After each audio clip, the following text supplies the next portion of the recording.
So I got to get out and see the movie Ick, which was in theaters for a limited run, and I think it's gone now. But it should be on VOD fairly soon. I should have got to this earlier, but here we are. Yeah, the Ick. This stars Brandon Routh, who we know from Superman Returns. That was a follow up to the Christopher Reeves movies, and he was supposed to be that same character, and they just never made another one. And I think that he was good in the role, but it just didn't work out. And from there, I don't feel like I've seen him in a ton. But regardless, it was cool to see him again. We also got another blast from the past here, so to speak, Mina Savari.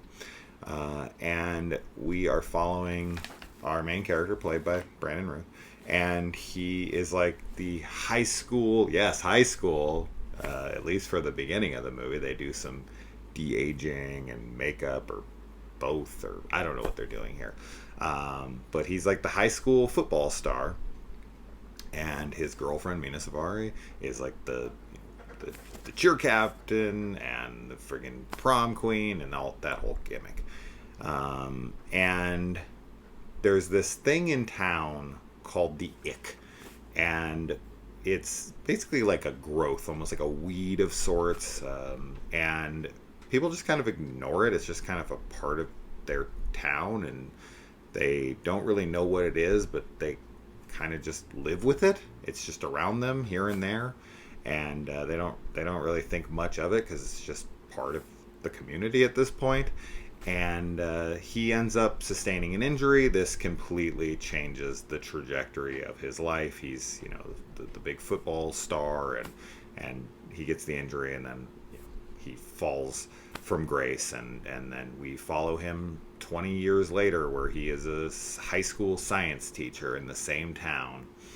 And the Ick comes to life and starts enveloping the town.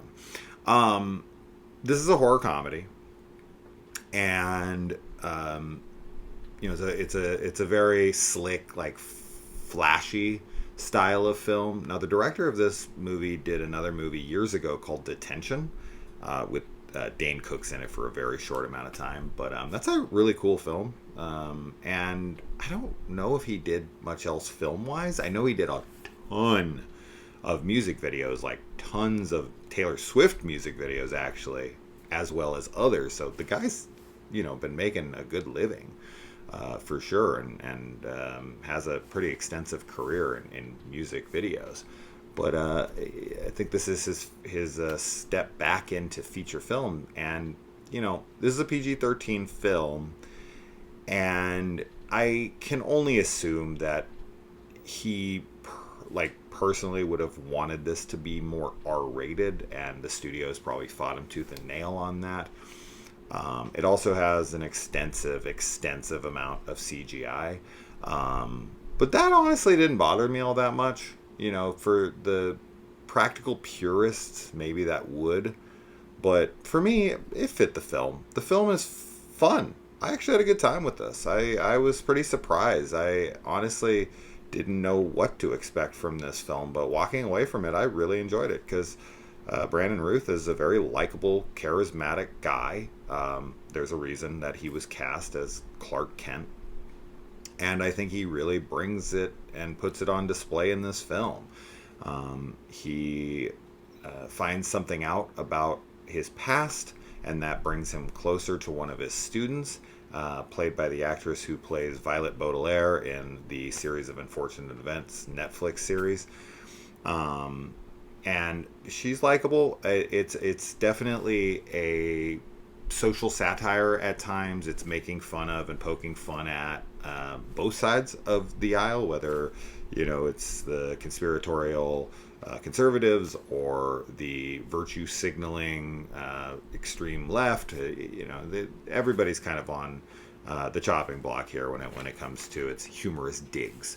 And I quite enjoyed that aspect of it. It, it can feel a little annoying when it's way too lopsided one way or the other, and it's like, oh, come on, Like both sides definitely have their issues. I'm not saying that there isn't one that's much better than the other in my opinion, but regardless, I think there's plenty ripe for critique and satire on both sides in their extremism. So I thought that was handled fairly well. This kind of reminds me, some of the story reminds me of The Blob. I think that's an obvious one. Stranger Things with the Mind Flayer in the second season, with all of like the way that the tentacle vines. It kind of looks like an overgrowth of branches and vines from trees, but more fleshy and gooey. That's this, and then it kind of takes over people, and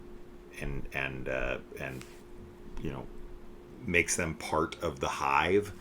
So as I said, very Stranger Things season 2 there.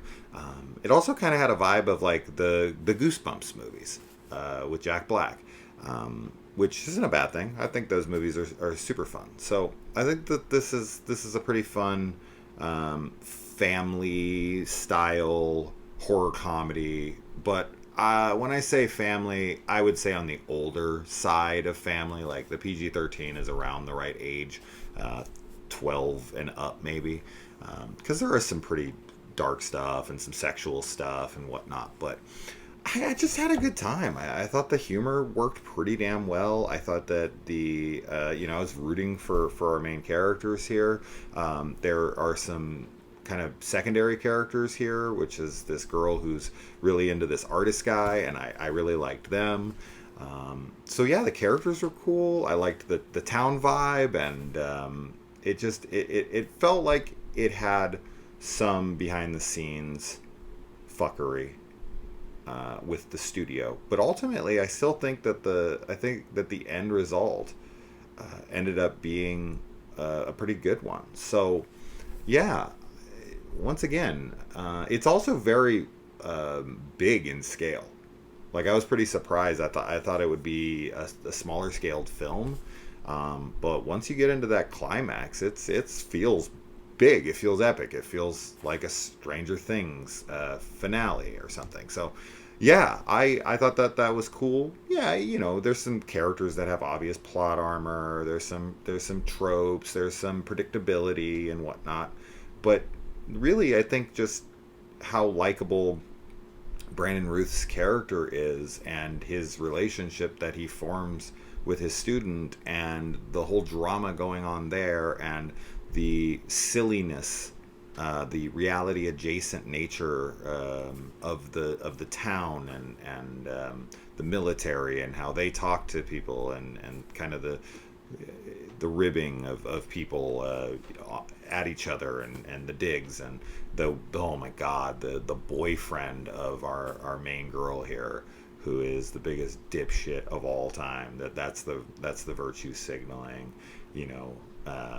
soapbox moral grandstanding fuckwit who tries to use every kind of term to show how much more enlightened he is than everybody else, and he's so culturally righteous, and fuck off. This guy is hilariously awful, but purposefully so. And I quite liked the satire of people like that. So as well as the other side, like the gym teacher, of course, who thinks everything's a fucking conspiracy and everyone's coming to get him. Both these dipshits need to go away, so that we as a country can heal. Anyway, extremism is never a good path to anything for anybody. So anyway, yeah, I quite like this. I thought that this was definitely better than I would have expected it to be. I don't know why though. Like, I feel that's unfair because I don't know why I had any preconceived notions. But regardless, it got into theaters, and I watched a movie just the other day called Trust, which I don't think I think I might still be under embargo for that for a little while, but oh boy. There are movies that come out and they go into theaters, like Bambi the Reckoning and others, and you're like, how the fuck did this get in theaters? Yeah, no, this is cool. I think the limited theater run for like 3 days was a perfect sweet spot for this film. For the kinds of fans that this would draw in that are actually interested in this, I think it was cool to see it on the big screen because, as I said, it has kind of an epic nature to its climax. But ultimately, I do think this is more geared towards a VOD release, but a solid one at that. And I'm glad that it got to be seen on the big screen. So anyway, yeah, Ick, cool film. Not, it'll probably get a lot of hate, like it's stupid and whatnot. But I think most people will at least be like a little bit above like mid. I think they'll be like, yeah, that was enjoyable. I'd watch it again. I'd watch it again. I would show it to like my kids. I think they'd have a good time with it. So yeah, and it's mostly like making fun of Gen Z for sure. So yeah. Check it out if you like movies like The Blob and Stranger Things and kind of more of the Goosebumps level vibe as far as like the age range appropriate feel of it. So anyway, that's that. I actually forgot to mention really quick at the end here, the soundtrack is as like late 90s, early 2000s as it could possibly get. I was actually pretty surprised by the soundtrack and how many hits of my generation, because Brandon Routh's character is probably my age, and the whole film plays that era of music throughout, which, because he's the main character, everything's through his lens. So I forgot to mention that, and I wanted to tack that on at the end here because there was quite a few songs that I haven't heard in a while, and I quite liked hearing them. Most of them are like typical hits that you hear all the time, but a few of them were like callbacks to things I haven't heard in a while, and I like. So that's that. Sorry. All right. Adios.